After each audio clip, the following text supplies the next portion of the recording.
The morning sunlight spilled through the kitchen window as I stirred my coffee, the aroma mixing with the faint scent of engine oil from the garage. My daughter, Clara, was sitting across from me, tapping her nails impatiently against the table. She'd been quiet all morning, the kind of silence that builds before a request you already know is coming.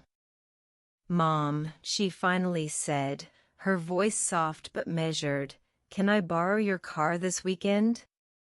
Just for a few days. I have some errands, and, well, it'd help a lot." I looked at her, my only daughter, my pride and heartbreak wrapped in one. She'd moved out last year, determined to prove she could stand on her own. But life had a way of showing her that independence wasn't built in a day. She'd come to me for help several times, rent, groceries, now the car. And each time, I told myself it was fine. That's what mothers do, right? "You'll bring it back Sunday night?" I asked, forcing a smile. "Of course," she said quickly, eyes darting away. "You can trust me." I handed her the keys, my old silver sedan, the one I'd saved years to buy after her father passed. That car had seen every chapter of our lives: Clara's first day of school, our road trips, even the time we cried together after losing the house we once called home. To me, it wasn't just a car. It was a piece of our family's story. As she drove away, I stood at the doorway, waving, pretending my chest didn't ache a little. The driveway looked strange without it, like a smile missing a tooth. That night, I called her just to check in.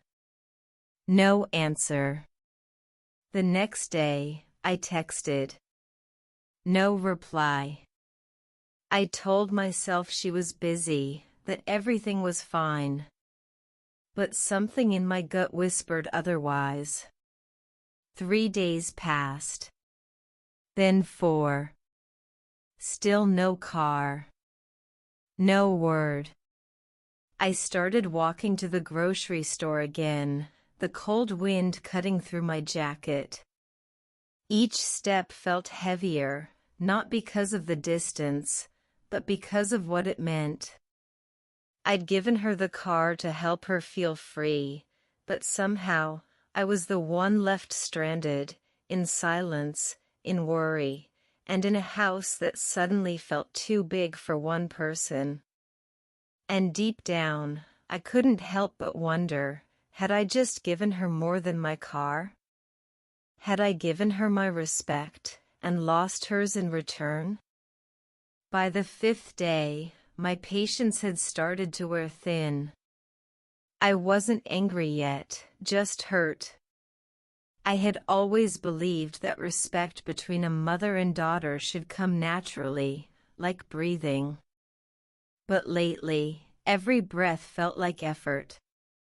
When I finally got a text from Clara, my heart leapt. "Hey Mom, sorry.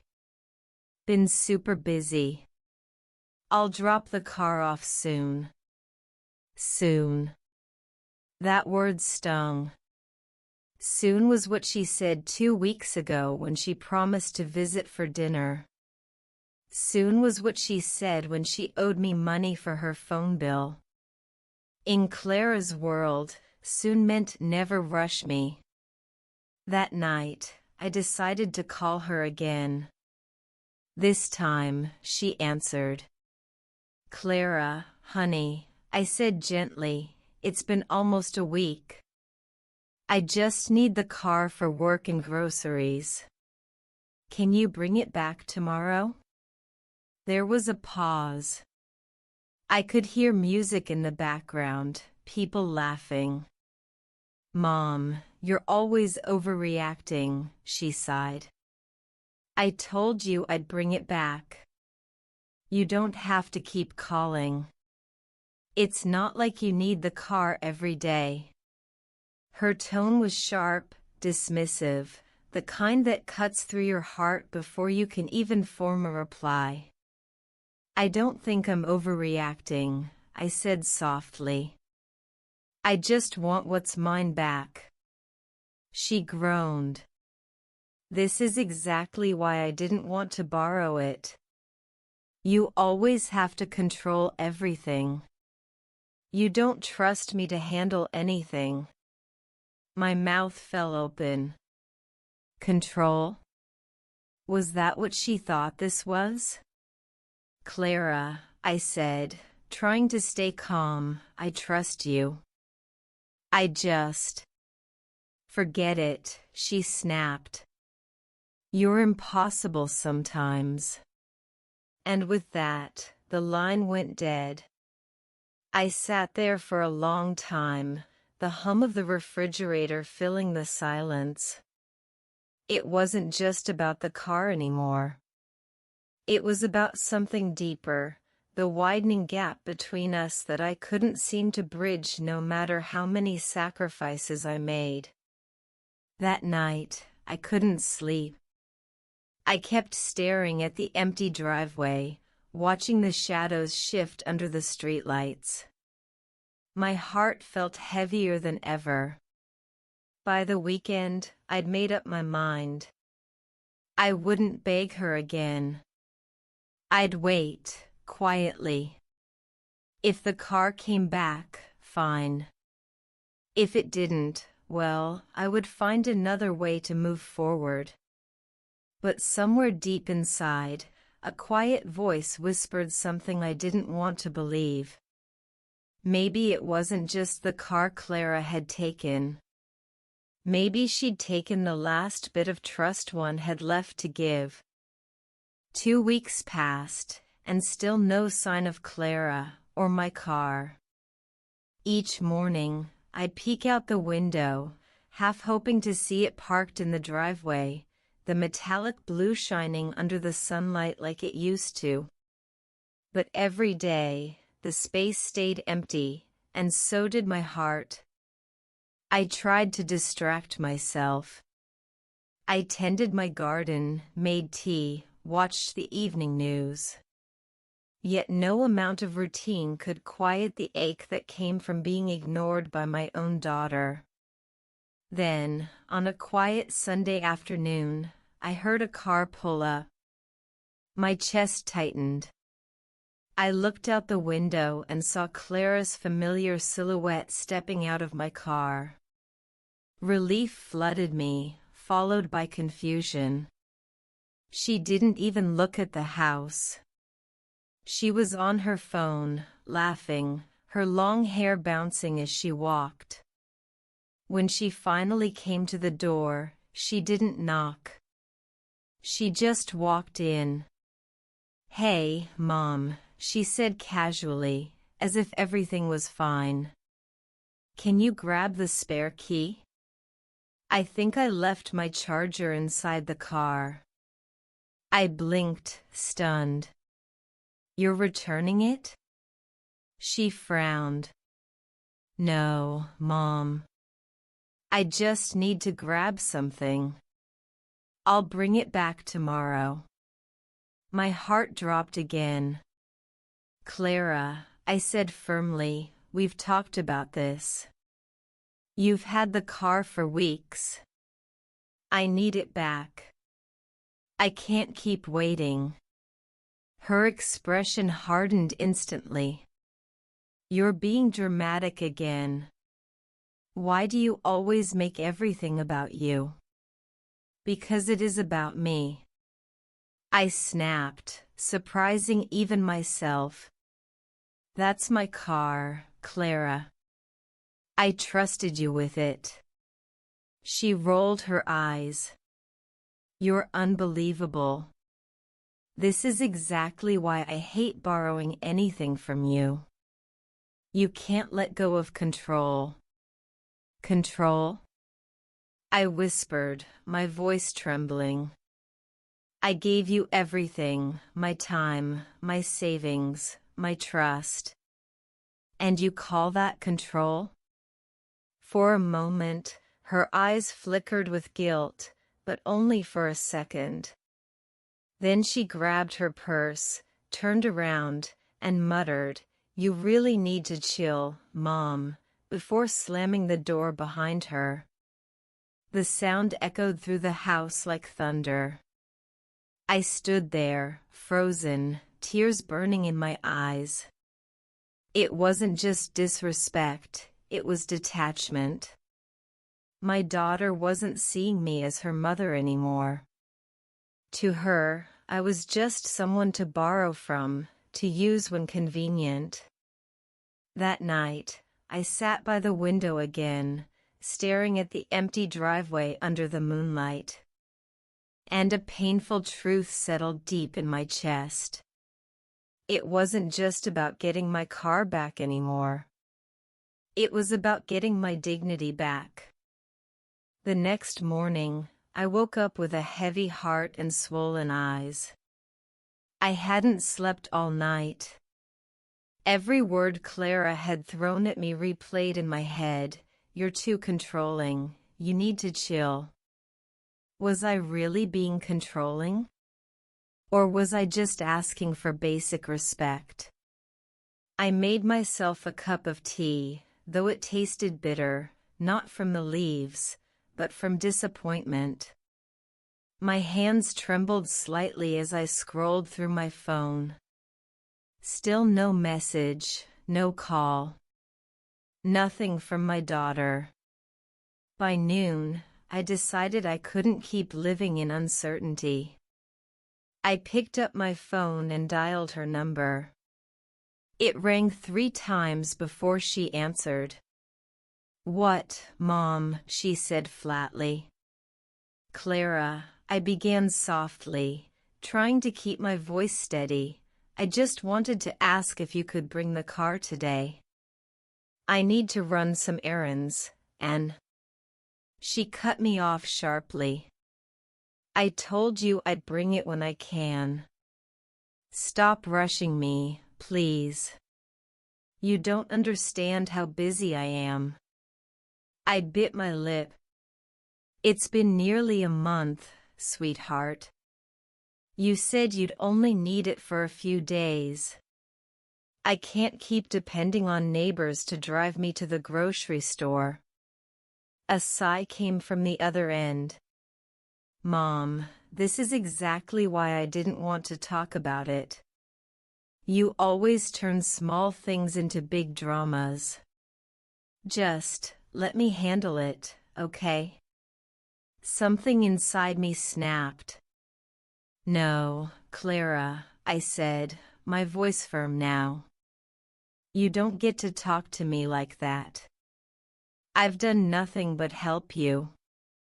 I've raised you, supported you, and trusted you. And this is how you repay me?" There was silence.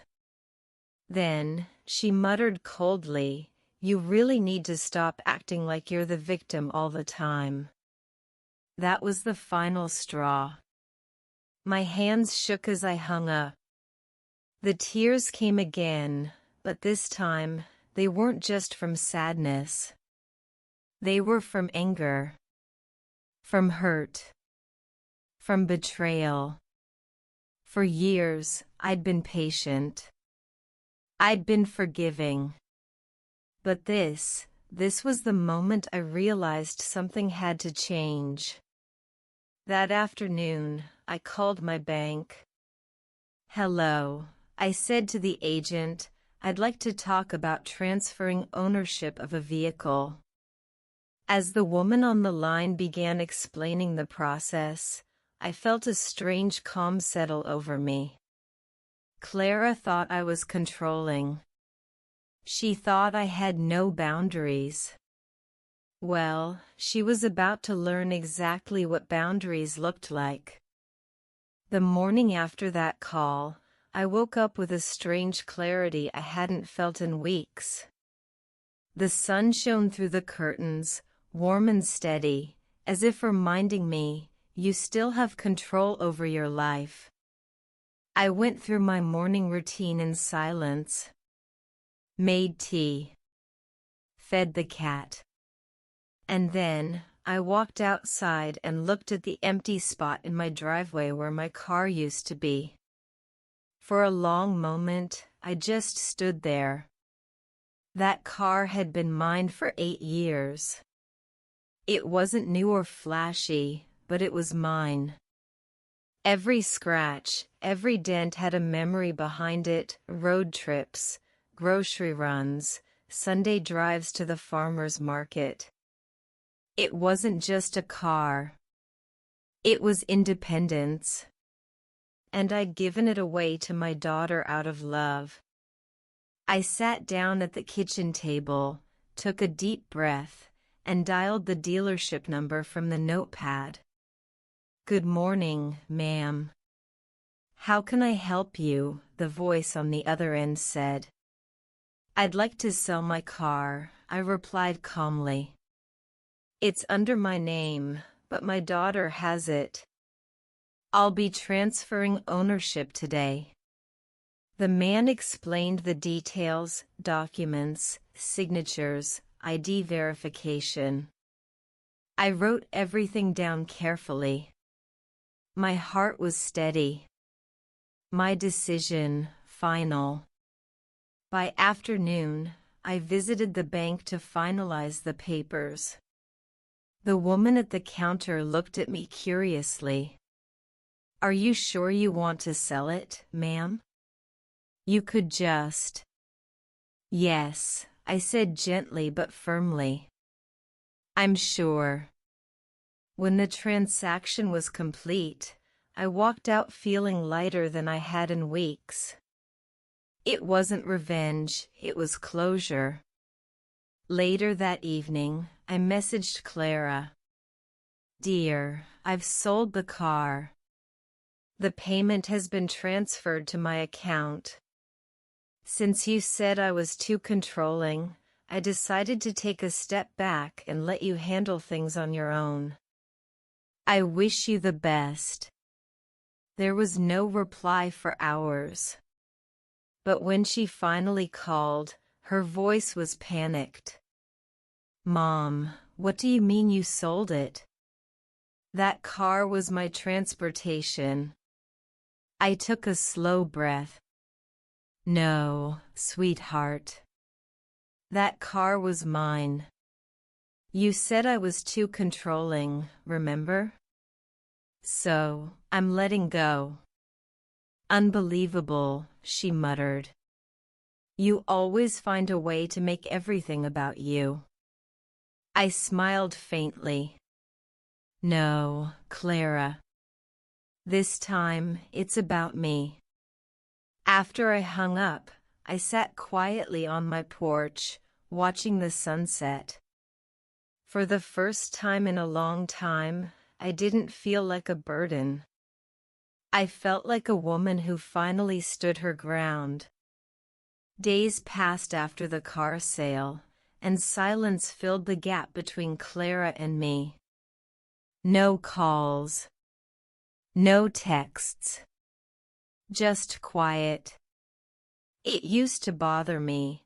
Her silence always felt like punishment, but this time it felt like peace. I spent my days reading, tending to my garden, and meeting neighbors I hadn't talked to in months. My mornings were calm again. No anxious waiting for her calls. No wondering if I was being too much. Just me. Then one afternoon, the doorbell rang. When I opened it, Clara stood there, her face pale and eyes tired. "Mom, can we talk?" she asked softly. I stepped aside and nodded. She sat at the table, the same table where we used to have long talks when she was a teenager. Now, the air between us felt heavier. She hesitated before speaking. I didn't realize how much I hurt you, she said finally. When you sold the car, I was angry at first. I thought you were trying to punish me. But now I see it wasn't that. I stayed quiet, letting her find her words. You've always been there for me, she continued. When Dad left, when I couldn't pay rent, when I needed help with the kids, you never said no.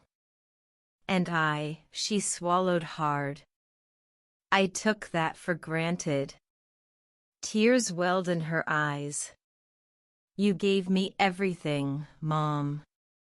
And instead of being grateful, I called you controlling. That was cruel. My heart softened, but I stayed calm. Clara, I didn't sell the car to hurt you. I sold it because I needed to remind myself that I'm still capable of making choices for my own life. That I'm more than someone's backup plan. She nodded, tears streaming now.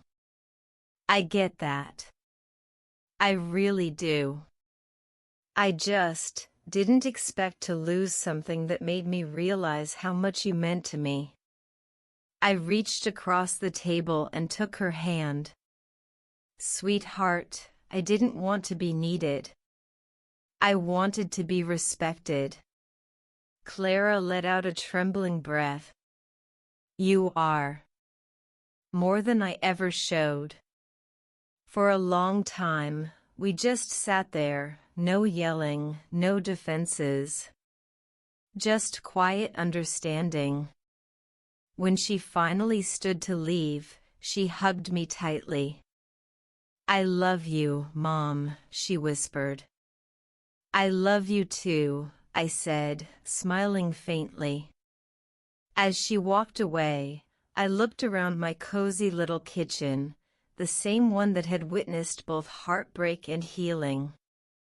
That day, I realized something powerful. Sometimes, the best way to teach love is by setting boundaries.